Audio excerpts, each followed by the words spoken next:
गौरी पुत्र गणेश भगवान की जय। ओम नमो भगवते वासुदेवाय। जय श्री कृष्णा, राधे राधे।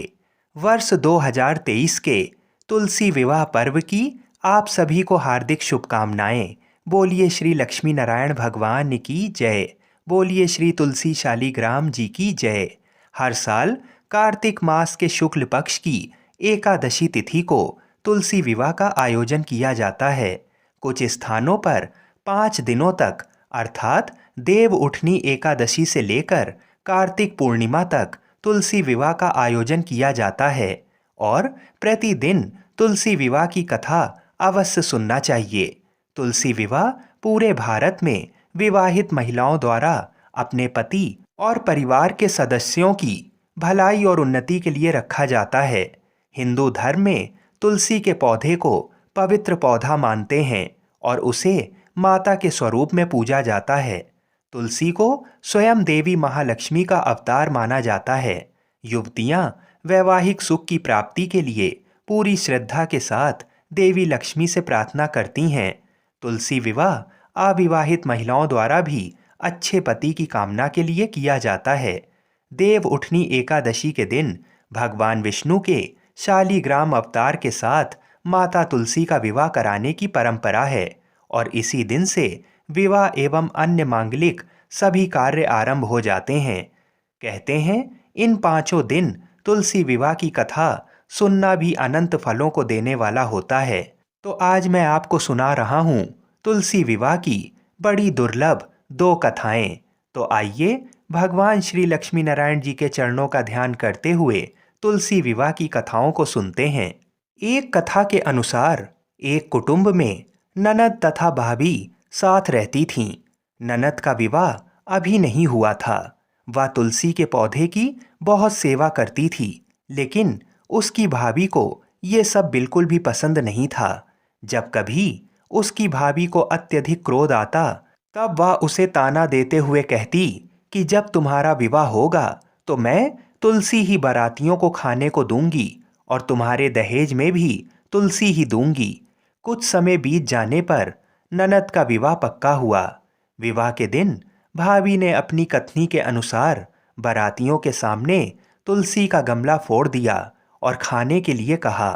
तुलसी की कृपा से वह फूटा हुआ गमला अनेकों स्वादिष्ट पकवानों में बदल गया। भाभी ने गहनों के नाम पर तुलसी की मंजरी से बने गहने पहना दिए। वह भी सुंदर सोने जवाहरात में बदल गए। भाभी ने वस्त्रों के स्थान पर तुलसी का जनेऊ रख दिया। वह रेशमी तथा सुंदर वस्त्रों में बदल गया। नंद की ससुराल में उसके दहेज की बहुत प्रशंसा की गई। ये बात भाभी के कानों तक भी पहुंची। उसे बड़ा ही आश्चर्य हुआ। उसे अब तुलसी माता की पूजा का महत्व समझ आया। भाभी की एक लड़की थी। वह अपनी लड़की से कहने लगी कि तुम भी तुलसी की सेवा किया करो, तुम्हें भी बुआ की तरह फल मिलेगा। वह जबरदस्ती अपनी बेटी से सेवा करने को कहती, लेकिन लड़की का मन तुलसी सेवा में नहीं लगता था। लड़की के बड़े होने पर उसके विवाह का समय आता है। तब भाभी सोचती है कि जैसा व्यवहार मैंने अपनी नंद के साथ किया था, वैसा ही मैं अपनी लड़की के साथ भी करती हूँ, तो ये भी गहनों से लद जाएगी और बारातियों को खाने में पकवान मिलेंगे। ससुराल में इसे भी बहुत इज्जत मिलेगी। ये सोचकर वह बारातियों के सामने तुलसी का गमला फोड़ देती है, लेकिन इस बार गमले की मिट्टी मिट्टी ही रहती है। मंजरी तथा पत्ते भी अपने रूप में ही रहते हैं। जनेऊ भी अपना रूप नहीं बदलता। सभी लोगों तथा बारातियों द्वारा भाभी की बुराई की जाती है। लड़की के ससुराल वाले भी लड़की की बुराई करते हैं। भाभी कभी ननद को नहीं बुलाती थी। भाई ने सोचा मैं बहन से मिलकर आता हूँ। उसने अपनी पत्नी से कहा और कुछ उपहार बहन के पास ले जाने की बात कही। भाभी ने थैले में ज्वार भर कर कहा कि और कुछ नहीं है, तुम यही ले जाओ। वह दुखी मन से बहन के पास चल दिया। वह सोचता रहा कि कोई भाई अपनी बहन के घर ज्वार कैसे ले जा सकता है। ये सोचकर वह एक गौशाला के पास रुका और ज्वार का थैला गाय के सामने पलट दिया। तभी गाय पालने वाले ने कहा कि आप गाय के सामने हीरे मोती तथा सोना क्यों डाल रहे हो? ये देखकर भाई को बड़ा ही आश्चर्य हुआ और उसने सभी हीरे मोती तथा सोना वापस अपने थैले में रख लिया। भाई ने सारी बात अपनी बहन को बताई और बड़ी खुशी खुशी उसने सारे हीरे मोती और जेवर अपनी बहन को दिए। दोनों भाई बहन एक दूसरे को देखकर अत्यंत प्रसन्न हुए। जैसी कृपा माता तुलसी ने नंद पर की, ऐसी ही कृपा सभी पे करना। बोलिए श्री तुलसी शालीग्राम जी की जय। बोलिए श्री लक्ष्मी नारायण भगवान की जय। आइए अब तुलसी विवाह की दूसरी कथा को सुनते हैं। इस कथा को पूरा सुनने से सभी मनोकामनाएं पूर्ण हो जाती हैं। सावर्णी मुनि की पुत्री तुलसी अपूर्व सुंदरी थीं। उनकी इच्छा थी कि उनका विवाह भगवान नारायण के साथ हो। इसके लिए उन्होंने नारायण पर्वत की घाटी में स्थित बद्री वन में घोर तपस्या की। दीर्घकाल तक तपस्या के उपरांत ब्रह्मा जी ने प्रसन्न होकर दर्शन दिया और वर मांगने को कहा। तुलसी जी ने कहा, सृष्टिकर्ता ब्रह्मदेव, आप अंतर्यामी हैं, सबके मन की बात जानते हैं। फिर भी मैं अपनी इच्छा आपको बताती हूँ। मैं चाहती हूँ कि भगवान श्री नारायण मुझे पति के रूप में मिलें। ब्रह्मा जी ने कहा, तुम्हारा अभीष्ट तुम्हें अवश्य मिलेगा।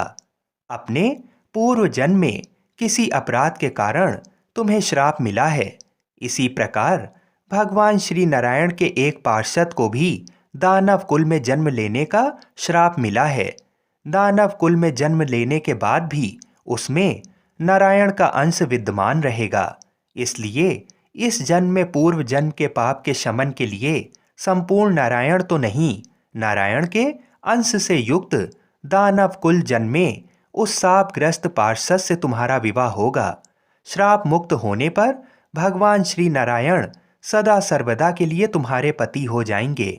तुलसी जी ने ब्रह्मा के इस वर को स्वीकार किया, क्योंकि मानव कुल में जन्म के कारण उसे मायावी भोग तो भोगना ही था। तुलसी बद्री वन में ही रहने लगी। नारायण का वह पार्षद दानव कुल में शंखचूर्ण के नाम से पैदा हुआ था। कुछ दिनों के बाद वह भ्रमण करता हुआ बद्री वन में आया। यहाँ तुलसी को देखते ही वह उस पर मुग्ध हो गया। तुलसी जी के सामने उसने अपने साथ विवाह करने का प्रस्ताव रखा। इतने में ही वहां ब्रह्मा जी आ गए और तुलसी से कहा, तुलसी, शंखचूर्ण को देखो, कैसा देवोपम इसका स्वरूप है। दानव कुल में जन्म लेने के बाद भी लगता है जैसे इसके शरीर में नारायण का वास हो। तुम प्रस्ताव को साहर्ष स्वीकार कर लो। तुलसी को भी लगा कि उसकी तपस्या पूर्ण हुई, उसे इच्छित फल मिला है। शंखचूर्ण के साथ उसका गंधर्व विवाह हो गया और वह शंखचूर्ण के साथ उसके महल में पत्नी बनकर आ गई। शंखचूर्ण ने अपनी परम सुंदरी सती साध्वी पत्नी तुलसी के साथ बहुत दिनों तक राज्य किया। उसने अपने राज्य का इतना विस्तार किया कि देवलोक तक उसके अधिकार में आ गया। स्वर्ग का सुख भोगने वाले देवताओं की दशा भिखारियों जैसी हो गई। शंखचूर्ण किसी को कष्ट नहीं देता था, पर अधिकार और राज्य छिन जाने से सारे देवता मिलकर ब्रह्मा, विष्णु और शिव जी की सभा में गए तथा अपनी विपत्ति सुनाई। ब्रह्मा जी ने कहा, तुलसी परम साध्वी है, उसका विवाह शंखचूर्ण से मैंने ही कराया था। शंखचूर्ण को तब तक नहीं हराया या मारा जा सकता जब तक तुलसी को ना छला जाए। विष्णु जी ने कहा, शंखचूर्ण पूर्व जन्म में मेरा पार्षद था। श्राप के कारण उसे दैत्य कुल में जन्म लेना पड़ा। इस जन्म में भी मेरा अंश उसमें व्याप्त है। साथ ही तुलसी के पतिव्रत धर्म से वह अजय है। फिर देवताओं की सहमति से भगवान शिव ने शंखचूर्ण के पास संदेश भेजा कि या तो वह देवताओं का राज्य लौटा दे या फिर उनसे युद्ध करे। शंखचूर्ण भगवान शिव के पास पहुंचा। उसने कहा, देवादिदेव, आपके लिए देवताओं का पक्ष लेना उचित नहीं है। राज्य बढ़ाना हर राजा का कर्तव्य है। मैं किसी को दुखी नहीं कर रहा हूँ। देवताओं से कहिए वे मेरी प्रजा होकर रहें। मैंने आपका भी कोई अपकार नहीं किया है। हमारा आपका युद्ध शोभा नहीं देता। अगर आप हार गए तो बड़ी लज्जा की बात होगी। मैं हार गया तो आपकी कीर्ति बहुत अधिक नहीं बढ़ेगी। भगवान शंकर हंसने लगे। वे तो सब रहस्य समझते थे। तुलसी और शंखचूर्ण के पूर्व जन्म के श्राप की अवधि लगभग पूरी हो चुकी थी। शिव जी बोले, इसमें कीर्ति और लज्जा की बात नहीं है। तुम देवों का राज्य लौटाकर उन्हें उनके पद पर प्रतिष्ठित होने दो। युद्ध से बचने का यही एक उपाय है। शंखचूर्ण ने कहा, मैंने युद्ध के बल से देवलोक जीता है। कोई उसे युद्ध के द्वारा ही वापस ले सकता है। ये मेरा अंतिम उत्तर है। अब मैं जा रहा हूं। ऐसा कहकर शंखचूर्ण चला गया। उसने अपनी पत्नी तुलसी को सारी बात बताई और कहा, कर्म भोग सब काल सूत्र में बंधा है। जीवन में हर्ष शोक भय सुख दुख मंगल अमंगल काल के अधीन है। हम तो केवल निमित्त मात्र हैं। संभव है भगवान शिव देवों का पक्ष लेकर मुझसे युद्ध करें। तुम चिंता मत करना, तुम्हारा सती तेज मेरी रक्षा करेगा। दूसरे दिन भगवान शंकर के नेतृत्व में देवताओं ने युद्ध छेड़ दिया। शंखचूर्ण ने भीषण बाणों की वर्षा कर उनका वेग रोका। उसके प्रहार से देवता डगमगाने लगे। उसने दानवी शक्ति का प्रयोग करके मायावी युद्ध आरंभ किया। युद्ध स्थल पर वह किसी को दिखाई नहीं देता था, पर उसके अस्त्र शस्त्र प्रहार कर देवों को घायल कर रहे थे। देवगण अपने अस्त्र चलाएं तो किस पर चलाएं, क्योंकि कोई शत्रु सामने था ही नहीं। कई दिनों तक इस तरह भयंकर युद्ध चला। शंखचूर्ण पराजित नहीं हुआ। तब शिव जी ने विष्णु जी से कहा, हे विष्णु जी, कुछ उपाय करो, अन्यथा मेरा तो सारा यश मिट्टी में मिल जाएगा। भगवान विष्णु ने सोचा, बल से तो शंखचूर्ण को हराया नहीं जा सकता, इसलिए छल का सहारा लेना होगा। उन्होंने तुरंत अपना स्वरूप शंखचूर्ण के जैसा बनाया और अस्त्र शस्त्र से सज्जित हो तुलसी के पास आए। बोले, हे प्रिय, मैं युद्ध जीत गया हूँ। सारे देवता भगवान शंकर समेत हार गए हैं। इस खुशी में आओ मैं तुम्हें अंग से लगा लूं। पति को प्रत्यक्ष खड़ा देख तथा विजय का समाचार सुनकर वह दौड़कर मायावी शंखचूर्ण के गले से लिपट गईं। इस प्रकार पति पत्नी दोनों ने आलिंगन हो खूब खुशी मनाई। पर पुरुष के साथ इस प्रकार के व्यवहार से उसका सती तेज नष्ट हो गया। उसका सती तेज जो शंखचूर्ण की कवच के रूप में रक्षा कर रहा था, वह कवच नष्ट हो गया। शंखचूर्ण शक्तिहीन हो गया। ये जानते ही भगवान शंकर ने अपने त्रिशूल से प्रहार किया। त्रिशूल के लगते ही शंखचूर्ण जलकर भस्म हो गया। शंखचूर्ण की मृत्यु को जानकर विष्णु जी अपने असली स्वरूप में आ गए। सामने अपने पति शंखचूर्ण के स्थान पर भगवान विष्णु को खड़ा देख तुलसी बहुत विस्मित हुई। उनको पता लग गया कि स्वयं नारायण ने उनके साथ छल किया है। क्रोध में आकर तुलसी जी ने भगवान विष्णु को श्राप दिया कि एक सती स्त्री का सतीत्व भंग करने के अपराध में तुम हृदयहीन पत्थर हो जाओ। विष्णु ने तुलसी के श्राप को शिरोधार्य कर कहा, देवी, तुम्हारे तथा शंखचूर्ण के कल्याण के लिए मुझे ऐसा करना पड़ा। तुम दोनों को श्राप मुक्त करना था। तुम भी अब शरीर त्याग कर तुलसी बिरवा के रूप में जन्म लोगी और मेरी पूजा तुलसी दल से होगी। मैं शालीग्राम पत्थर बनूंगा। मेरे शीश पर तुम आदर से विराजमान होगी। तुम्हारे पति की हड्डियों के चूर्ण से शंख की उत्पत्ति होगी। उस शंख ध्वनि से देवताओं तथा मेरी पूजा आराधना हुआ करेगी। जहाँ शंख ध्वनि होगी वहाँ मंगल में मैं विराजमान रहूंगा। तुमने पूर्व जन्म में बद्री वन में मुझे पाने के लिए बड़ी तपस्या की थी। अब अगले जन्म में मैं नारायण प्रस्तर के रूप में बद्रीनाथ वन में स्थापित होऊंगा और मेरी पूजा अर्चना फल फूल से ना होकर तुम्हारे तुलसी दल से होगी। मेरे शीश पर विराजमान होकर तुम मुझसे भी ऊंचा पद प्राप्त करोगी। बोलिए श्री तुलसी शालीग्राम भगवान की जय। बोलिए श्री बद्रीनाथ भगवान की जय। आइए अब तुलसी माता और भगवान गणेश की कथा को सुनते हैं। इस कथा को सुने बिना तुलसी विवाह व्रत पूर्ण नहीं माना जाता।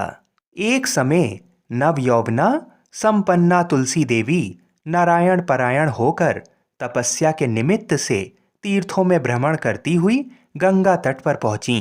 वहां पर उन्होंने गणेश जी को देखा, जो कि तरुण युवा लग रहे थे। अत्यंत सुंदर, शुद्ध और पीतांबर धारण किए हुए थे। आभूषणों से विभूषित थे। सुंदरता जिनके मन का अपहरण नहीं कर सकती, जो कामना रहित, जितेंद्रियों में सर्वश्रेष्ठ, योगियों के योगी तथा जो श्री कृष्ण की आराधना में ध्यानरत थे, उन्हें देखते ही तुलसी का मन उनकी ओर आकर्षित हो गया। तब तुलसी उनका उपहास उड़ाने लगीं।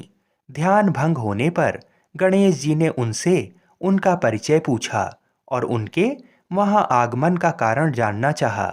गणेश जी ने कहा, माता, तपस्वियों का ध्यान भंग करना सदा पापजनक और अमंगलकारी होता है। सुबह भगवान श्री कृष्ण आपका कल्याण करें। मेरे ध्यान भंग से उत्पन्न दोष आपके लिए अमंगल कारक ना हो। इस पर तुलसी जी ने कहा, प्रभु, मैं धर्मात्मज की कन्या हूँ और तपस्या में संलग्न हूँ। मेरी ये तपस्या पति प्राप्ति के लिए है, अतः आप मुझसे विवाह कर लीजिए। तुलसी की ये बात सुनकर बुद्धि श्रेष्ठ गणेश जी ने उत्तर दिया, हे माता, विवाह करना बड़ा भयंकर होता है। मैं ब्रह्मचारी हूँ। विवाह तपस्या के लिए नासक, मोक्ष द्वार के रास्ते बंद करने वाला, भव बंधन की रस्सी, संशयों का उद्गम स्थान है। अतः आप मेरी ओर से अपना ध्यान हटा लें और किसी अन्य को पति के रूप में तलाश करें। तब कुपित होकर तुलसी ने भगवान गणेश को श्राप देते हुए कहा कि आपका विवाह अवश्य होगा। ये सुनकर शिवपुत्र गणेश ने भी तुलसी को श्राप दिया, देवी, तुम भी निश्चित रूप से असुरों द्वारा ग्रस्त होकर वृक्ष बन जाओगी। इस श्राप को सुनकर तुलसी जी ने व्यथित होकर भगवान श्री गणेश की वंदना की। तब प्रसन्न होकर गणेश जी ने तुलसी से कहा, हे मनोरमे, तुम पौधों की सारभूता बनोगी और समयांतर से भगवान नारायण की प्रिया बनोगी। सभी देवता आपसे स्नेह रखेंगे, परंतु श्री कृष्ण के लिए आप विशेष प्रिय रहेंगी। आपकी पूजा मनुष्यों के लिए मुक्तिदायिनी होगी तथा मेरे पूजन में आप सदैव त्याज्य रहेंगी। ऐसा कहकर गणेश जी पुनः तप करने चले गए। इधर तुलसी देवी दुखित हृदय से पुष्कर में जा पहुंची और निराहार रहकर तपस्या में संलग्न हो गईं। तत्पश्चात गणेश जी के श्राप से वह चिरकाल तक शंखचूर्ण की प्रिय पत्नी बनी रहीं। जब शंखचूर्ण शंकर जी के त्रिशूल से मृत्यु को प्राप्त हुआ तो नारायण प्रिया तुलसी का वृक्ष रूप में प्रादुर्भाव हुआ। इस कथा में बताई गई वजह से ही भगवान श्री गणेश की पूजा में तुलसी निषिद्ध मानी गई हैं, किंतु तुलसी माता को समस्त पूजन कर्मों में प्रमुखता दी जाती है। साथ ही मंदिरों में चरणामृत में भी तुलसी जी का प्रयोग होता है तथा ऐसी कामना होती है कि ये अकाल मृत्यु को हरने वाली तथा सर्व व्याधियों का नाश करने वाली हैं। तुलसी महारानी नमो नमो, हरि की पटरानी नमो नमो। आइए सुनते हैं तुलसी माता की संपूर्ण कथाएं। तुलसी माता को हरि प्रिया भी कहा जाता है। जितना भगवान श्री हरि विष्णु सोने, चांदी, हीरे, मोती और रत्नों से प्रसन्न नहीं होते हैं, उतना सिर्फ तुलसा दल से प्रसन्न हो जाते हैं। सच्ची श्रद्धा भाव से तुलसा दल भगवान विष्णु को अर्पित करने से मनुष्य के सभी संकट कट जाते हैं और मनोकामनाओं की पूर्ति होती है। एक बार एक गांव में एक बुजुर्ग महिला रहा करती थी। वह बहुत ही पूजा पाठ किया करती थी।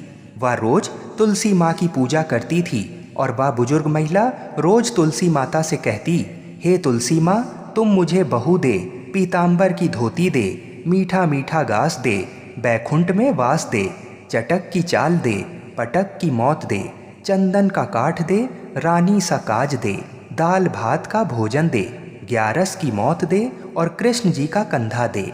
वह बुजुर्ग महिला हर महीने में तुलसी माता की रोज पूजा करती और उनके बिरले को रोज सींचती। तुलसी माता बुजुर्ग महिला की बात सुनकर धीरे धीरे सूखने लगीं। तभी भगवान श्री कृष्ण जी ने देखा कि तुलसी माता सूख रही हैं और तभी एक दिन भगवान श्री कृष्ण तुलसी माता जी के पास प्रकट हुए और भगवान श्री कृष्ण जी ने तुलसी माता से पूछा, तुम क्यों सूख रही हो? सभी महिलाएं तुम्हारी पूजा करती हैं और तुमको रोज सींचती हैं, लेकिन फिर भी तुम सूखती जा रही हो, इसका कारण क्या है?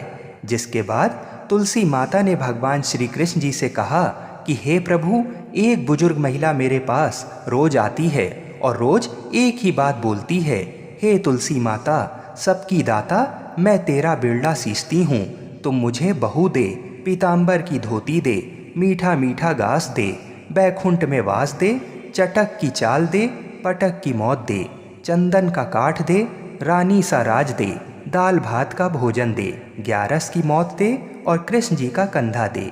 मैं उस बुजुर्ग महिला की सारी मनोकामनाएं पूरी कर सकती हूँ, लेकिन उसकी एक मनोकामना पूरी नहीं कर सकती। मैं कृष्ण जी का कंधा कहाँ से दूंगी? भगवान श्री कृष्ण जी तुलसी माता की बात सुनकर जोर जोर से हंसने लगे और फिर भगवान श्री कृष्ण जी ने तुलसी माता जी से कहा कि तुम चिंता मत करो, जब वह बुजुर्ग महिला की मृत्यु होगी तब मौके पर मैं और आप ही कंधा दे देंगे। आप सुबह जब वह पूजा करने आए तब कह देना कि सब कुछ तुम्हें मिल जाएगा। कुछ दिनों बाद वह वृद्ध महिला ठोकर खाकर रास्ते में गिरकर मर गई। पूरे गांव के सभी लोग आए और उस महिला को सभी लोग धर्मात्मा मानते थे। उसको तुलसा जी की डोकरी कहते थे।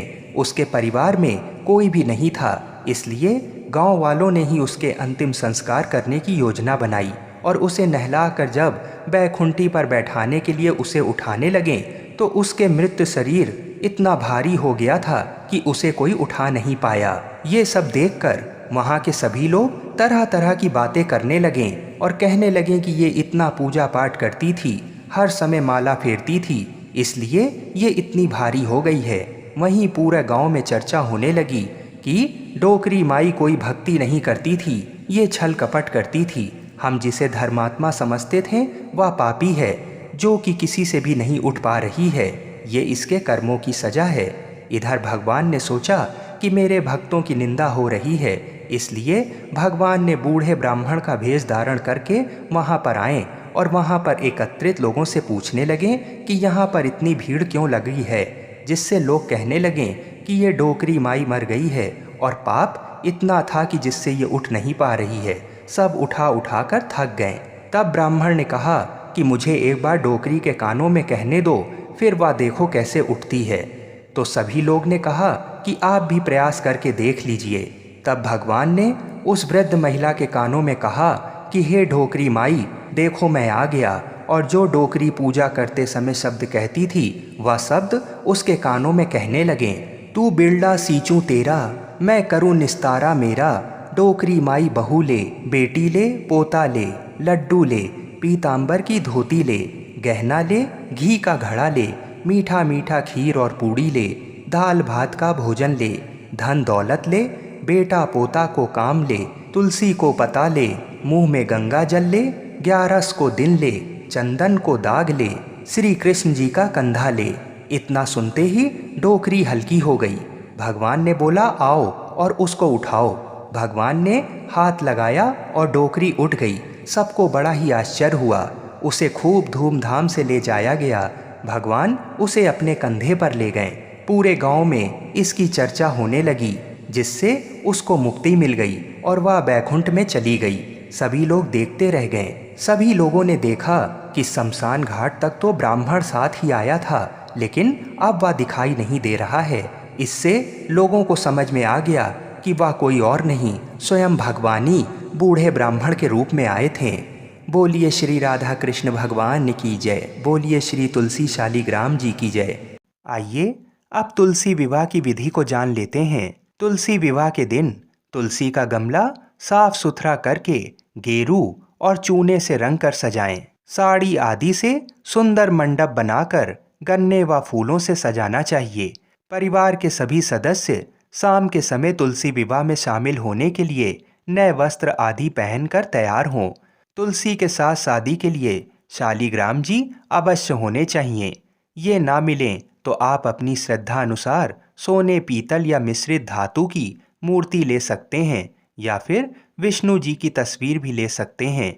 यदि कोई व्यवस्था ना हो पाए तो ब्राह्मण से आग्रह करने पर वे मंदिर से शालिग्राम जी की मूर्ति अपने साथ ला सकते हैं। सबसे पहले गणेश जी का पूजन करें। फिर मंत्रों का उच्चारण करते हुए गाजे बाजे के साथ भगवान विष्णु की प्रतिमा को तुलसी जी के निकट लाकर रखें। विष्णु जी को पीले वस्त्र धारण कराएं। पीला रंग विष्णु जी को अत्यधिक प्रिय है। कांसे के पात्र में दही, घी, शहद रखकर भगवान को अर्पित करें। भोग में तुलसी का होना अति आवश्यक है। तुलसी माता को लाल रंग की ओढ़नी अवश्य उड़ानी चाहिए। शालीग्राम जी को चावल नहीं चढ़ाए जाते हैं, इसलिए उन्हें तिल चढ़ाएं। दूध व हल्दी का लेप बनाकर शालीग्राम जी व तुलसी जी को चढ़ाएं। गन्ने से बनाए गए मंडप की भी दूध हल्दी से पूजा करें। विवाह के समय निभाए जाने वाले सभी रस्म अवश्य करें। तुलसी जी और शालीग्राम जी के फेरे भी करवाने चाहिए। तुलसी माता की शादी के लिए मेहंदी, काजल, बिंदी, सिंदूर, चूड़ा आदि सुहाग का सामान तथा बर्तन अवश्य चढ़ाने चाहिए। जो भी भोजन बनाया हो वह एक थाली में 2 जनों के लिए रखकर फेरों के समय भोग लगाने के लिए रखना चाहिए। कन्यादान का संकल्प करें और भगवान से प्रार्थना करें, हे परमेश्वर, इस तुलसी को आप विवाह की विधि से ग्रहण कीजिए। ये पार्वती जी के बीच से प्रकट हुई हैं, वृंदावन की भस्म में स्थित रही हैं। आपको तुलसी अत्यंत प्रिय हैं, अतः इसे मैं आपकी सेवा में अर्पित करता हूँ। मैंने इसे पुत्री की तरह पाल पोस कर बड़ा किया है और आपकी तुलसी आपको ही दे रहा हूँ। हे प्रभु, इसे स्वीकार करने की कृपा करें। इसके पश्चात तुलसी जी और विष्णु जी दोनों की पूजा करें और तुलसी विवाह की कथा सुनें। उसके बाद तुलसी जी और शालीग्राम जी की आरती करें। भगवान को लगाए गए भोग का प्रसाद के रूप में वितरण करें। आप सभी को तुलसी विवाह की हार्दिक शुभकामनाएं। बोलिए श्री लक्ष्मी नारायण भगवान की जय। बोलिए श्री तुलसी शालीग्राम जी की जय। बोलिए श्री राधा कृष्ण भगवान की जय। जय जय श्री राधे।